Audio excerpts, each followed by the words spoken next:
সবচেয়ে কষ্ট লেগেছিল আমাকে জেলখানার ট্রিটমেন্ট দেয়, চিকিৎসা দিত না। সব বন্দীরা চিকিৎসা পেত, কিন্তু আমাকে চিকিৎসা দিত না। বলতো উনি তারেক রহমানের একমাত্র লোক, ওনাকে চিকিৎসা দিলে আমাদের চাকরি যাবে না। আমি জেল জীবনে যে কষ্ট নিয়েছি, যে কষ্ট পেয়েছি, আপনাদের ভালোবাসা, আপনাদের দোয়া, ওই জন্য আমি আপনাদের মাঝে আজ ফিরে আসছি, নাহলে ফিরে আসার কথা ছিল না। আমার অপরাধ ছিল না, আমি অপরাধ করি নাই। শুধু অপরাধ করতে একটাই অপরাধ ছিল,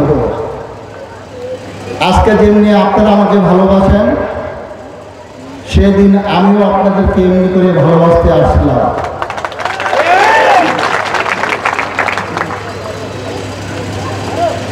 আমরা আল্লাহর কাছে দোয়া করি, সবাই আল্লাহর কাছে দোয়া করি, যারা আমার উপরে আক্রমণ করেছে তাদেরকে যেন মহান রব্বুল আলামিন ক্ষমা করে দেন,